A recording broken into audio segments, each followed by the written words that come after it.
Hey, it's Loki here. Loki Rose. Guess I'm gonna just start talking because my freaking head, I'm gonna explode. I can't type it out fast enough, can't write it out fast enough. Whew, gosh.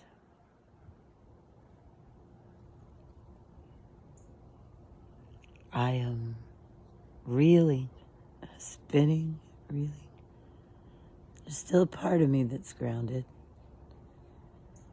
Luckily, for the most part, that was amazing trauma body release work that Juan did to get me back.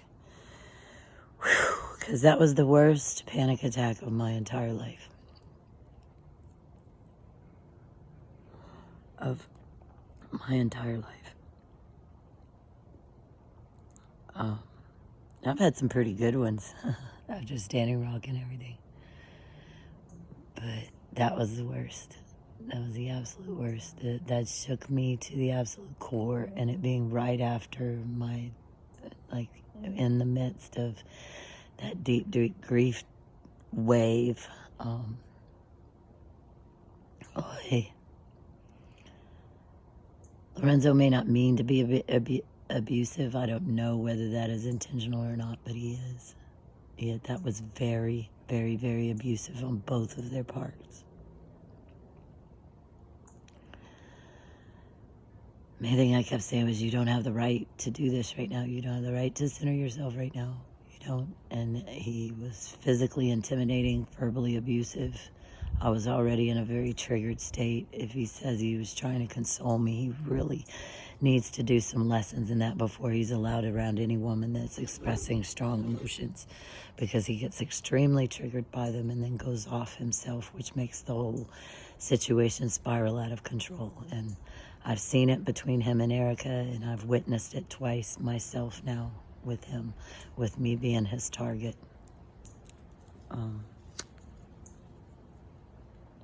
I hope maybe the women in his family will check him and call him up on this, that he should not be interfering. He should not be pulling my daughter and I apart. He shouldn't be centering himself, and he should be encouraging our family to come together. And he was wrong in participating in the manipulation and deceit that wound up getting those keys and the phone away from me and separating me and my daughter then. I thought his mom was supposed to be taking care of the kids. That's what I was told. Me and Erica had body work booked together. And even in the midst of all that, I was knocking on the door, asking her just to open it and let us get on with the body work, because that's what we needed more than anything. And my experience proves it. Like, whew, man, I actually, like, other than my voice being gone, being in such emotional pain, my body, I could actually close my blasted hands. And her hands were going numb. That's why I booked the work. Way I was treated by that police officer, like this is all absolutely totally unnecessary. I never had a plan one of cutting anybody out of anything. I just wanted it to go at my pace, at my direction, and let me move through this the way that I felt best, guiding and directing. And their fear, I know grief reaction maybe in some respect, but that was fear. That was fear and paranoia that I was going to cut her out or something. I don't know. And then Leanna fed that. Leanna's been trying to erase me now. Done a pretty good job. That she's the eraser. Which I don't understand. I brought her into the world. I fought really, really hard against these same people that she's like sided with, and took immense humiliation and guilt and blame and abuse for years. Still am, for bringing her into this world. And now she wants to erase me from Amy's life. And they've been trying to do that and trying to do that. And I finally gotten an opportunity when Erica and Amy were split up to be able to be a mom to Amy, talking to her on the phone, deep conversations. And being a mom to Amy has not been easy. Being a mom to any of these kids ain't been easy. Sheesh. Man, they're vindictive and they're cold and they hurt me just like their fathers did. Just like their fathers did. And oh, did they love their daddies. Even though their daddies hurt me so bad, ripped me to shreds, and made me the woman that was broken that they got to have. And I went away and I left them alone. I've always respected my children's right to determine what they do with their own kids, even if it's fuck them up. They got the right to do it. And for them not to honor me having the right to do what I want to do with my daughter, like that just... Erica won't let me, Leanna won't let me see her kids. Somehow because of Jesus, I guess. Or now I've read the text messages, she claimed I was a narcissist. Like, I have absolutely no psychiatric diagnosis. In fact, I have a letter from a PhD Harvard psychologist that has declared me sane and a good member of society that really cares about people. So, I'm not on any psych meds. I haven't been on any medications in a decade. When I was healed, I was healed by alternative methods. And they can't see that miracle. They can't see it's a miracle that I'm here. That I'm here. I'm here, that I've made it this far. That I was able to complete that with my mom. I was able to really be there for my dad. He let me down at the big moment, but I did not let him down. He got to be with his sweetie. Most everybody, I tried to get everybody together. I thought that was our only hope, was getting Mama home and getting everybody around her in prayer. Everybody around her in prayer. That would have been my mama's hope. But we couldn't do that. They couldn't get past their hard-heartedness, their superiority. What is it? What is it? I really, get to the root of it here. What is it? Is it because I got pregnant when I was 15? I made y'all look bad. I don't look good enough. I don't talk right. I do things off the chain. The Holy Spirit does things off the chain, man. I don't know what to tell you. All I can do is tell you my stories, tell you about my experience. You can make of it what you will. I make of it that, God really, really loves me. I was called. I've been introduced to the mother and the father, and have a relationship with both, and the son. I did what Jesus said do, and I sold my stuff. I gave to the poor, and I have followed. What more do you expect me to do for Jesus? I've not only got down on my knees for Jesus, I have walked 7 times till my feet bled barefoot for Jesus. I have flown to New Zealand with $100 in my pocket, and I stayed 3 months, and there I had a car for a month. Other than that, in 9 years, sold it in 2013 to try to get a project vehicle. My dad was involved in that and didn't have my back in it. And I'll admit I was a little loopy, but damn, I did ask for help. And I got taken for $11,000 and left on foot. And I've dealt with that. And I've traveled more than I ever did when I had a vehicle. But I really do. I pray every day. I have for the last decade. I've prayed for me to have a bit of self-determination and independence and ability to get myself away from trauma and to be of greater service, to have a vehicle and to carry just a little bit more with me when I'm moving around like this. The Spirit moves me. And for a week after my mom died, the transmission on the vehicle my dad had put in my name 3 days before went out. And it's just dropped in my lap as my problem. Well, now I'm houseless, couch surfing, which Goddess is taking care of me. I am with good spirit family. I'm in a safe place. At least, a peaceful place where I'm not completely left alone, but I don't have anybody I really have to take care of, because that's my usual thing. I go take care of people, but I got to be taken care of right now. I really, really need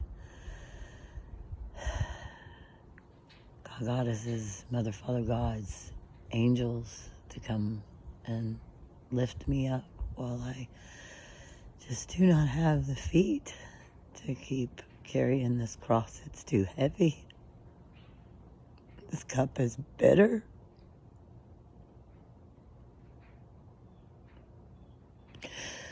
And I don't know what else I have to do to be able to get a little fucking respect. Little fucking respect. Fucking yelling at me, telling me I don't know respect, man. I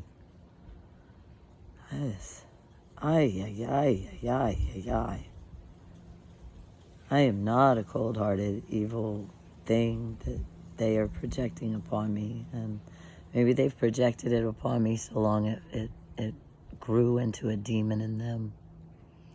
They refuse to look in the mirror. They refuse to look at their own parts. They refuse to apologize, even for a minuscule amount. If it's an apology, it's, I'm sorry, I was ever your daughter, I'm sorry. Like, end of the world stuff.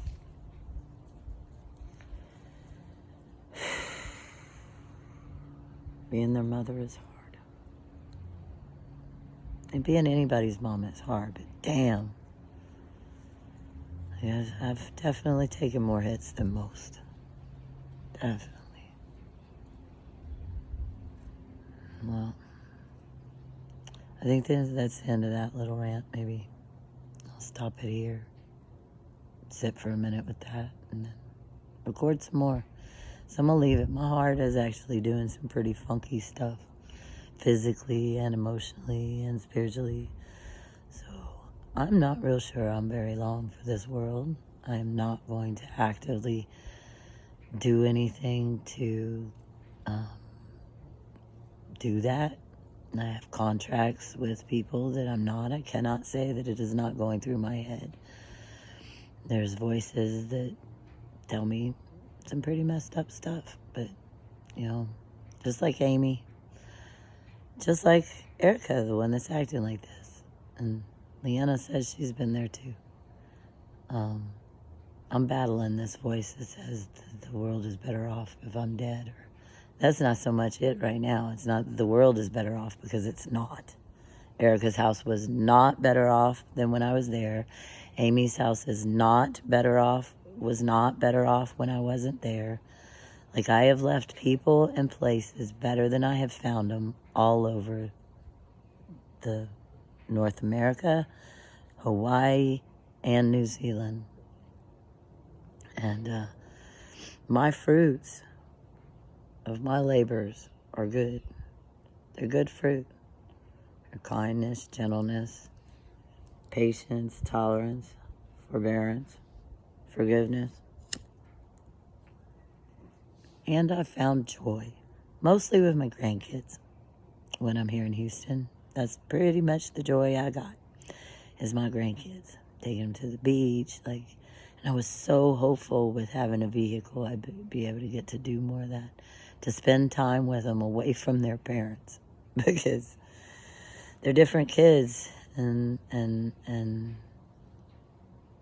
gosh, they're such beautiful little creatures, and I really, really want to save them from what I couldn't save their parents from. Which I know I can't save them, but like, I want to be there for them. Through all this, that's been my main focus. How can I use this opportunity, this gift that I've been given by Amy, to try to bring this family together and get to see all of my grandkids. All of them. Because she wanted me to be able to see Daniel and Gavin, and she tried to keep me updated, and Leanna would get mad at her anytime she said anything, but she tried to at least have me know a little bit about what was going on in their lives. And we were both worried about Daniel, and I'm extremely worried about him now because he's had an aunt on both sides now commit suicide. That makes all of these children, all of their siblings, and me, and friends at much higher risk of suicide. Amy's was not an intentional suicide, accidental overdose, and that's even more complicated than a strict suicide from what I'm reading. But it's the same general that they're gone, and they did what it looks like died of the same thing. Amy still had Nora's text messages in her phone.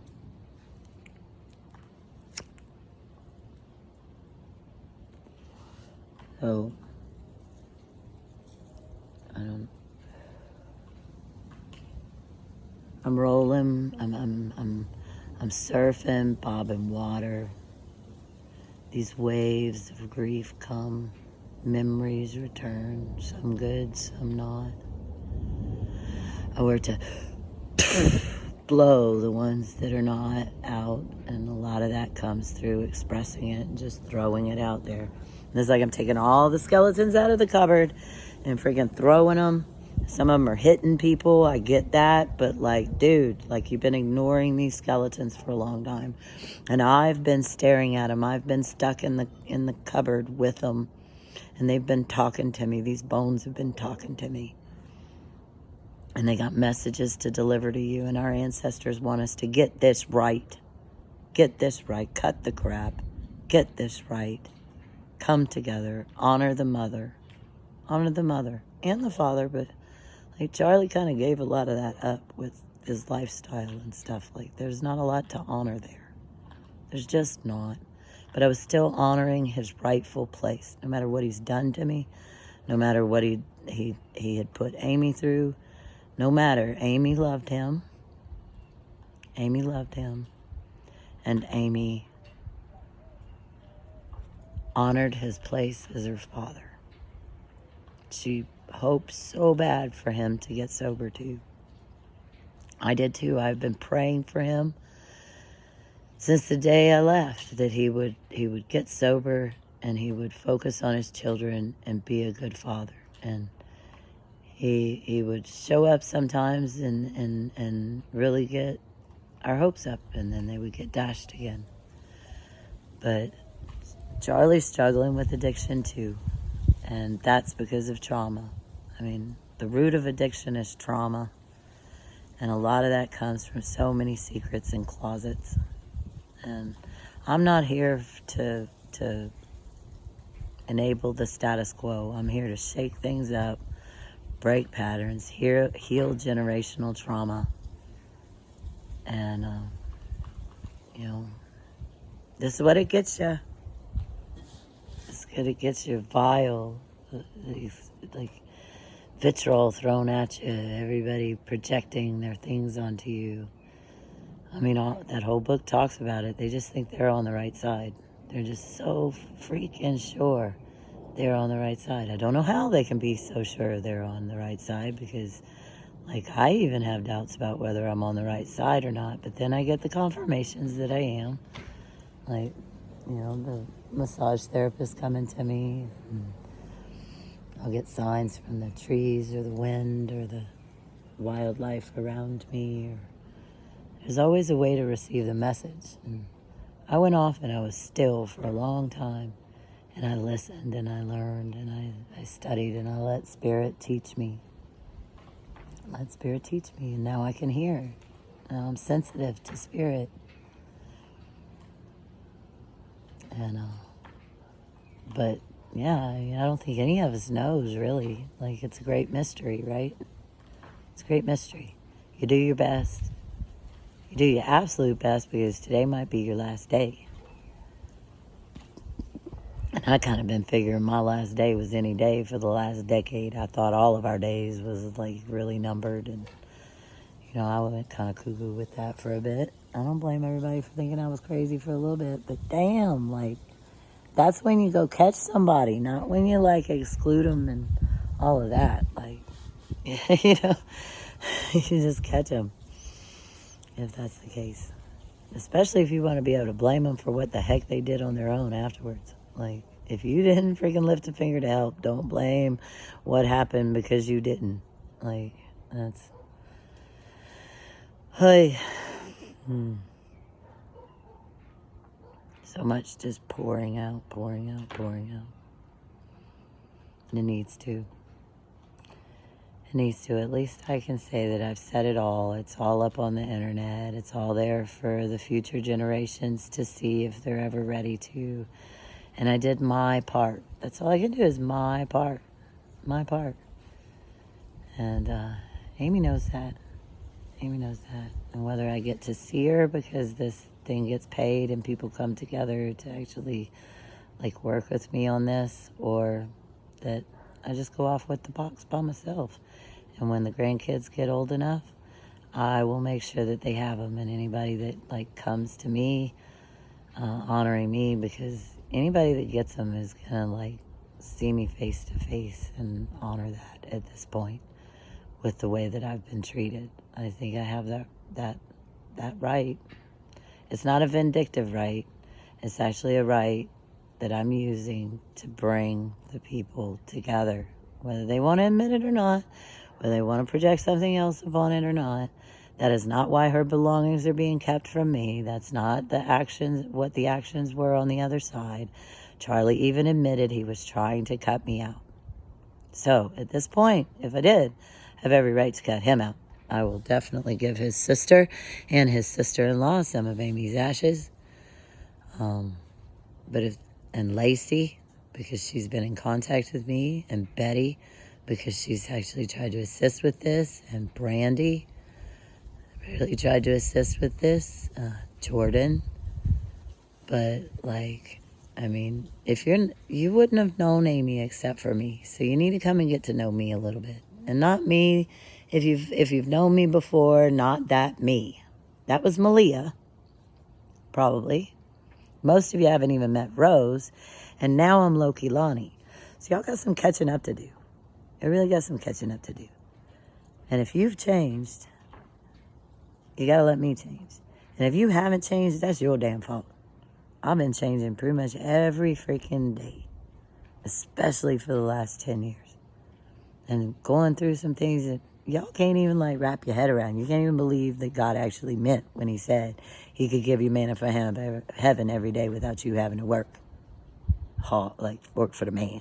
Work for the man. Got to pay the bills. Like, you don't even believe it's possible. That's the thing, like my dad admitted, he didn't know how to pray with true faith that it can happen. I can.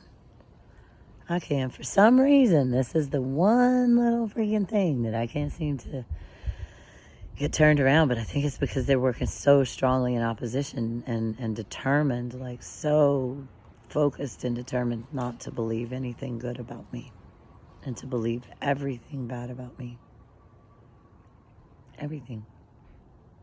Even in all this, I'm trying to find a way to have it not be that they're doing it intentional, to try to find a way to give them some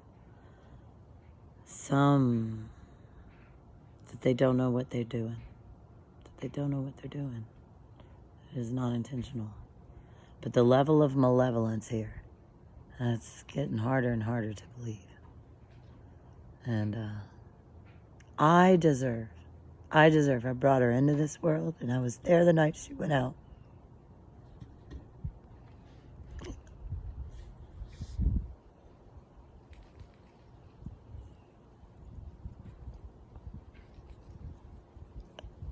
I deserve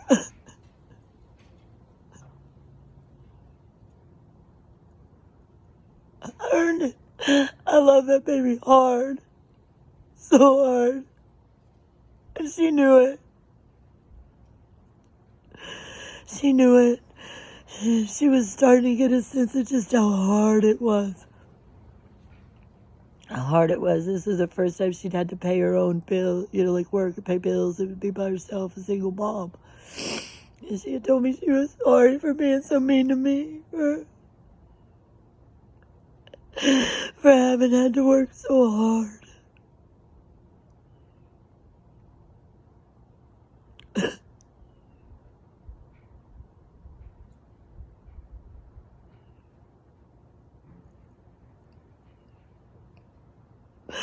That made me cry. Just like it does now. Just like it did my mom the day I went to her and said, I'm so sorry, Mama. I always blamed you, and now I see like it was Dad. Like Dad was doing all this stuff and driving you crazy, and like, I'm so sorry. I'm so sorry. And she just wept because she waited so long to hear that. And I'd waited so long to hear that. 25 is when something completes in their brain so they can actually start figuring some of this out. And I was guiding her towards trauma recovery and trying to put other women in her life that would be good and supportive and different. Offering, we were planning on taking a road trip to Colorado and out to Phoenix to see her godfather, Rick, and planning on taking her and Meadow, and if we could, Yasela, to the Rainbow Gathering in Colorado, because Amy was the only one of my kids that had gone to a Rainbow Gathering. Rainbow's got his problems, but Rainbow changed my life. I'm a dirty kid. Sometimes I can clean up nice, but I'm not a dirty kid. I'm a dirty grandma. I'm a dirty Grammy, dirty mama.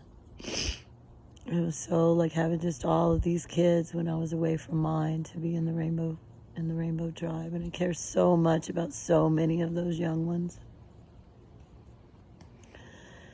And I just if I stay in this world and I get another run at it, I want to do a mission for Amy. Like, that'll be my focus. That'd be my focus, and getting out there and giving some support to some other Amys that are desperately, desperately in need of it. And maybe I'd save another mama, another sister, another grandfather, some pain.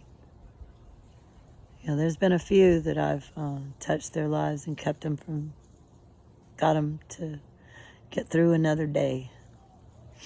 Just get through that day. We'll deal with the next one.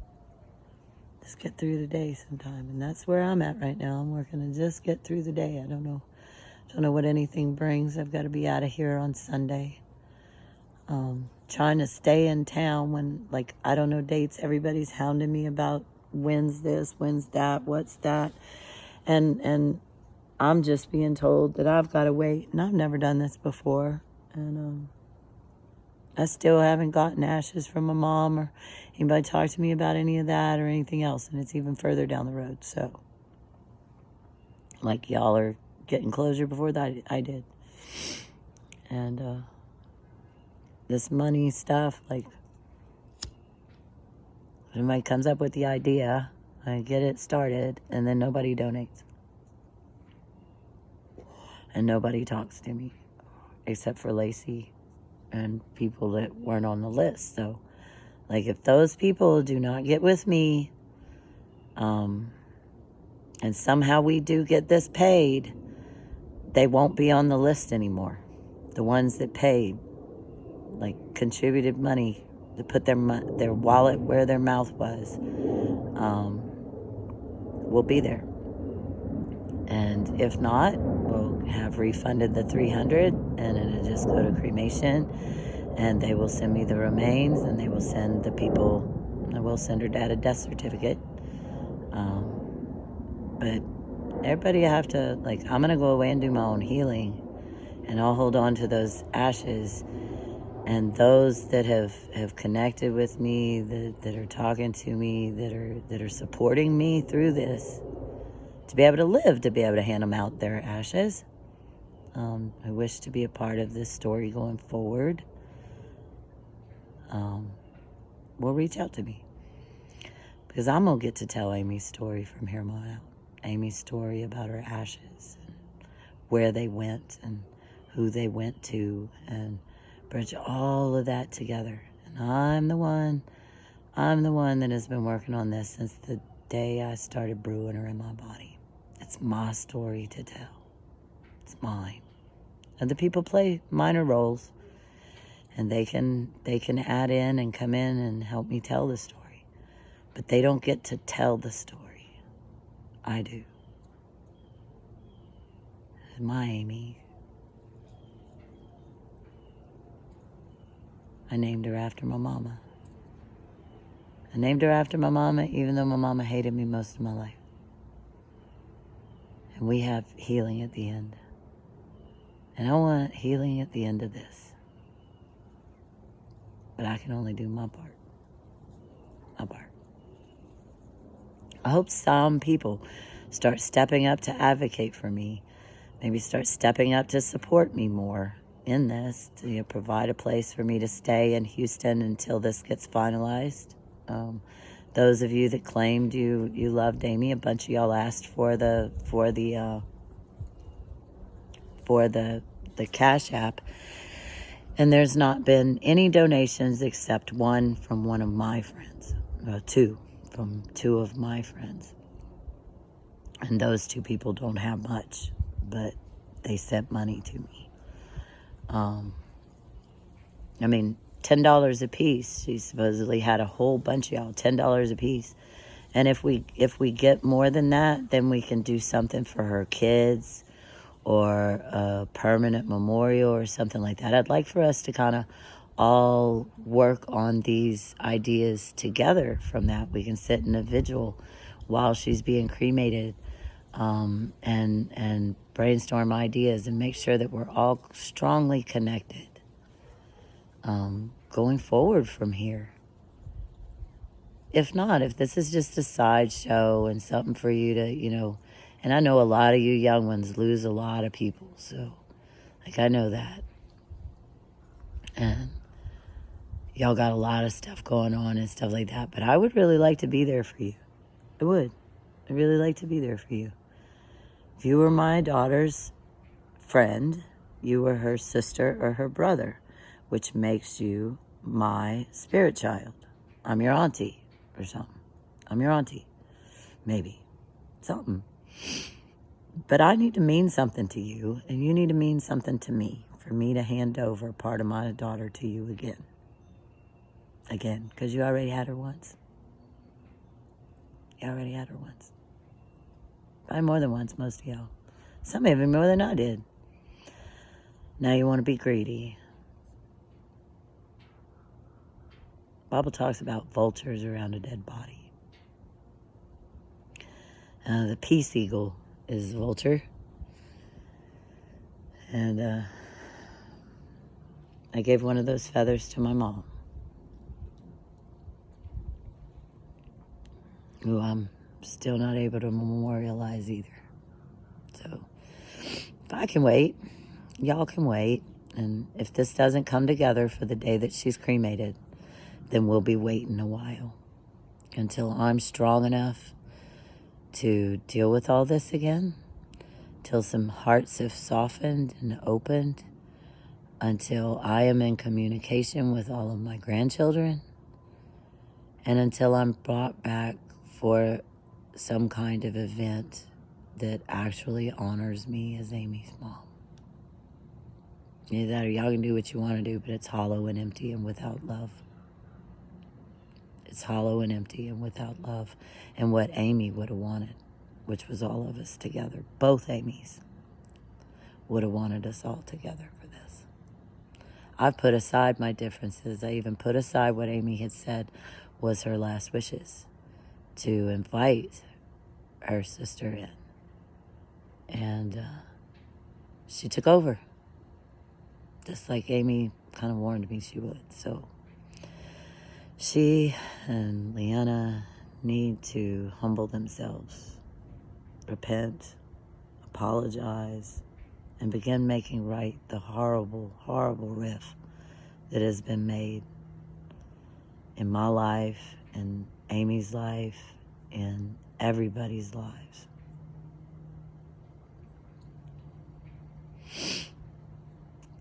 So that's where I stand with that today. I try to just breathe in the sun. Thank you, thank you, thank you, thank you, thank you, thank you, thank you. Maintaining me the warmth that you provide, the peace that I can find. And I let you to wash over me and warm me.